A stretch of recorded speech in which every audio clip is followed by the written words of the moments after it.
Saudações, buscadores! Aqui é o Thiago Sanz. Esse aqui é mais um Estudando, o vlog onde a gente analisa juntos os episódios que foram ao ar no YouTube. A gente vai falar hoje do episódio 125, Subconsciente, Corrigindo Vícios e Hábitos. Se você não viu, o link está aqui no card, ó, e na descrição. Confere lá, depois volta aqui para você entender certinho, tá?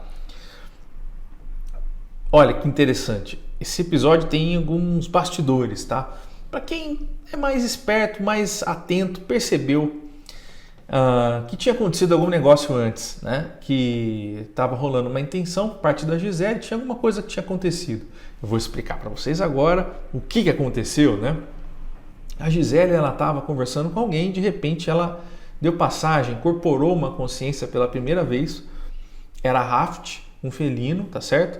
E essa consciência, quando ele foi embora, ela não lembrava uma vírgula do que ele tinha falado. Ela ficou muito intrigada com isso e ela, acreditando que também tinha alguma informação vinculada ao projeto, então tentou acessá-lo, beleza?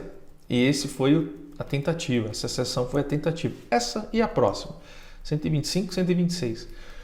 Então, intencionamos o Raft, né? E aí acertamos o Rover. Rover é o leão que falou com a gente, né? Um leão branco. Tinha ali também com ele mais alguns felinos, né? Tinha uma pantera e um tigre, né? E ele veio trazer essas informações sobre o subconsciente, beleza? Então, esses caras quando vêm, eles não fazem uma coisa só. Vou dar um exemplo. A energia, vamos dizer assim, que eles despendem para fazer um acesso desses, eles fazem o possível para que ela tenha mais de uma utilidade.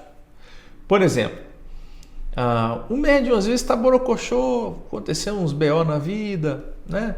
Gente como a gente, todo mundo passa por isso, e aí um dia ele tem sessão, ele traz a sessão. E na sessão parece que a informação é para ele, parece atingi-lo em cheio, e ele fala, putz, foi para uma sessão pessoal. E aí quando eu vejo, eu falo, não, tem nada de pessoal, nem sabia que isso era para você. Então, a informação vem usando a mesma fonte energética para atingir vários resultados, ok? Então, eles otimizam a energia, eles orientam para que essa mesma energia venha de um jeito que tenha várias funções, beleza? E o Rover estava aqui fazendo algo parecido. Ao mesmo tempo que a gente estava esperando o Raft chegar, o Rover estava conversando com a Gisele sobre a questão do subconsciente e passando alguns ensinamentos para ela que a gente já vai ver. E também ele estava fazendo ajustes, beleza? Então tudo isso uma vez só. Então vamos lá. Vocês também perceberam que a Gisele estava incomodada com a comunicação do Rover, certo? Pois bem, Rover, ele estava falando muito devagar, né? Parecia aquele monge budista, cruzou as patinhas, ficou ali falando a cada 5 minutos, pausas longas, depois voltava. Isso incomodava muito a Gisele, incomoda, né? Ela é assim, para ela a coisa tem que ser dinâmica, tem que ser rápida, tem que vir logo, o bloco de informações tem que vir logo, ela trabalha esse bloco, né? E quando o bloco vem com pouca informação ou vem muito lentamente, isso incomoda ela ao ponto dela ficar nervosa, ela ficar estressada. Tanto que o fato que ela comentou 3 vezes, se não me engano, ao longo do episódio inteiro ali, de 1 hora de comunicação, sobre o fato do Rover ser lento, é porque aquilo estava incomodando ela estava extremamente, transtornada com aquilo. E ela tinha, mentalmente com ele, diálogos mentais sobre isso, tá? Que não aparecem, né? Pelo menos não sei se no episódio 126 aparece, mas no 125 não apareceu. Ela fica tentando conversar com ele. E aí tem um ponto em que ela até comenta comigo. Esse felino é egóico, né? É a conclusão que ela chega. E aí eu vou trazer uma discussãozinha aqui muito interessante. Quem que era egóico? Era o leão ou era a Gisele? A Gisele tomou uma bronca no final, né? Mas o que aconteceu aqui? Ele não é uma espécie de anfitrião, convidado? Ele não é o cara que está trazendo a mensagem? Então, a gente é que se adequa a ele, né? Mas ele tem muito mais facilidade para chegar em mim. Por que ele não chegou em mim? Ele não chegou Ele podia, mas ele não quis. E aí entra a questão. Ele não quis. E vejam, ele estava trazendo uma sessão sobre o quê? Sobre mudança de comportamento, corrigir hábito e vício, né? Então, olha o que ele fez. Ele trouxe uma mensagem que causou um desconforto na Gisele e, ok, mude o seu hábito, Gisele. Entenda o que está acontecendo aqui, né? Adeque-se. Não espere que os outros adequem-se a você, mas adequem-se primeiro a eles, né? Então ele já estava trazendo uma lição para a Gisele com relação a isso. E aí a gente vê, não é ele que é egóico, né? A Gisele estava agindo dentro do ego, né? Porque, claro, ele também agiu no ego para que ela pudesse ter a percepção de agir dentro do seu próprio ego. Então, mas a intenção dele não era essa, a intenção era ensiná-la de que ela estava pensando só nela, né? Então, tanto que ela se estressou e se revoltou e muito provavelmente ela só disse que ele era egóico porque a comunicação não fluiu assim, no agrado dela, né? Aquilo estava deixando ela nervosa, então assim, não aconteceu como ela queria e é só por isso que ela reclamou e não gostou. Então, olha que interessante, né? E o Hoover estava explicando isso para ela, né? De uma certa maneira, junto com essa mensagem toda, que é o que a gente viu, né, no episódio, tinha tudo isso acontecendo nos bastidores. Ela estava incomodada pra caramba. E eu falei para ela no final, né, que isso, ela tem que se adequar, né, também tem que entender isso como... Ela chegou mentalmente a meio que quebrar um pau com ele, né, do tipo, pô, você não se adequa e tal, né? E onde já se viu, e ficou brava porque ele estava devagar, né? Olha que interessante. Então,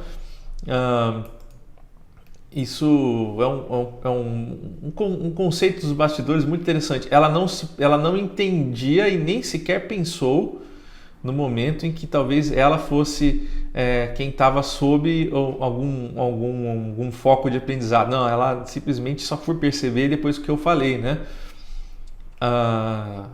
E aí é isso. Então, o Hoover aparece, o Hoover coloca a Gisele num ambiente específico. Esse ambiente talvez seja o que contribuiu para que tudo ficasse mais lento também, tá? Isso é muito interessante que seja dito. Esse ambiente que ele coloca ela, que eu não me lembro exatamente agora, mas parecia uma mata, né? Algum lugar assim. Trazia também tranquilidade para ela, e o sentimento de tranquilidade era por conta da ideia da lentidão, tá? Era essa que era a ideia, e ele transmitia tranquilidade por estar falando lentamente. E aí eu lembro até de ter falado para ela que a pausa importa, né? Que a forma como você fala é importante, né? E ele estava dentro dessa vibe, né? De tipo mais budista, mais môngica, assim, de tipo vou falar né? E vou pensar, né? E aí ela não deu certo. Quer dizer, deu, né? A sessão veio, o aprendizado também, né? Então deu certo, né? E aí ele explica para ela sobre o acesso de informações subconsciente. E aí, assim, vamos ver um parênteses. A Gisele tem facilidade em fazer isso, beleza? Então ela lembra, no caso ela lembrou do que ela fez com os raios dos copinhos, das taças. Ela sempre enfileirava, então ela não lembrava por que ela sempre fazia isso, aquilo não parecia muito, né, era meio sem sentido. E aí ele fez ela lembrar, né? Ele apontou, olha onde começou, foi ali e tal. Aí a Gisele, não faz sentido então eu alinhar a taça, né? Por causa disso, né? Então, racionalmente, o cérebro derruba a questão e aquilo deixa de fazer sentido. Tiago, mas eu não consigo acessar com essa facilidade, meu. E aí? Aí eu vou te explicar. Hipnose é isso. Um dos conceitos básicos da hipnose é você entrar no seu subconsciente e ver a origem de situações que lhe causam problemas. Então, o que ele está trazendo no Hoover é a base de um conceito sobre hipnose, tá bom? E entenda, não é hipnose. É o ato de você achar a informação e modificá-la, tá? A hipnose é uma ferramenta para fazer isso.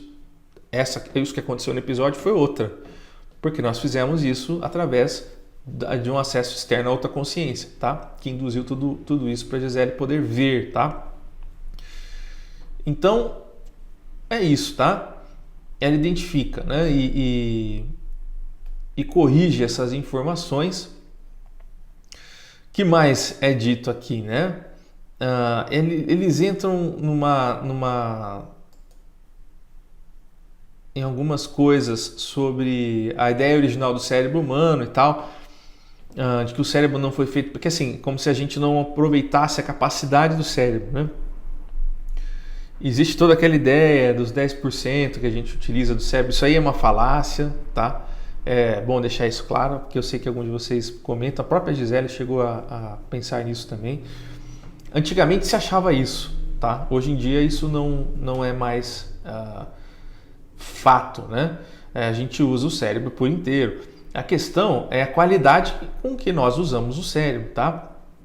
Então, sim, a ideia original do cérebro parecia ser algo de maior potência, vamos chamar assim, que a gente poderia estar usando para outras coisas, né? E a gente acaba ocupando ele para coisas menos relevantes no sentido, entre aspas, tá? Mas no sentido de gerar essas situações de vícios, né? de hábitos. Mas isso tem suas vantagens, né? É o mesmo caso do ritual, né? Se a gente tem ou não que ser algo mais mental, menos ritualístico, né?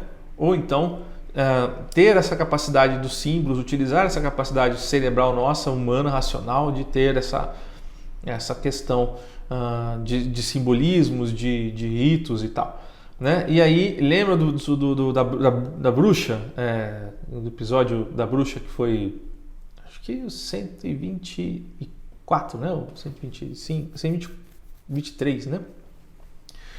Em que eles comentam que não ter um ritual é também um ritual, né? Então, não é exatamente um problema do cérebro humano que ele tenha essas situações de não ser utilizado na sua totalidade. Isso tem a ver com o que nós precisamos dele. Nós é que precisamos que o cérebro seja utilizado, vamos dizer assim, em capacidade reduzida. Porque a gente está querendo ver uma coisa de capacidade reduzida.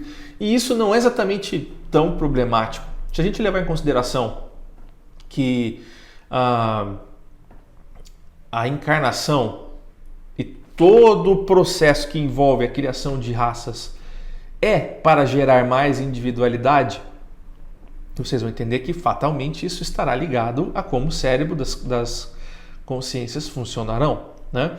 Então, para que a gente tenha alguns sentimentos que só podemos sentir aqui na Terra, é preciso que nós tenhamos limitações, né? Essas limitações são o quê? Bem-vindas, né? Para que a gente cumpra processos e aprendizados.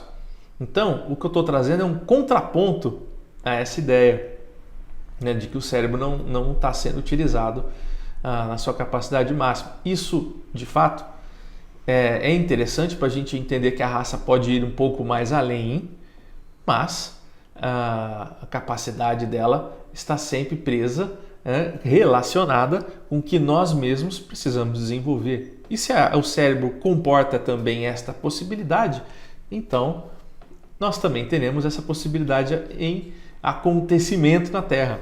Beleza? Só um parêntese sobre isso. Aí a Gisele traz algumas informações sobre o futuro, tá? Tem uma gata em cima do notebook que eu vou ter que removê-la.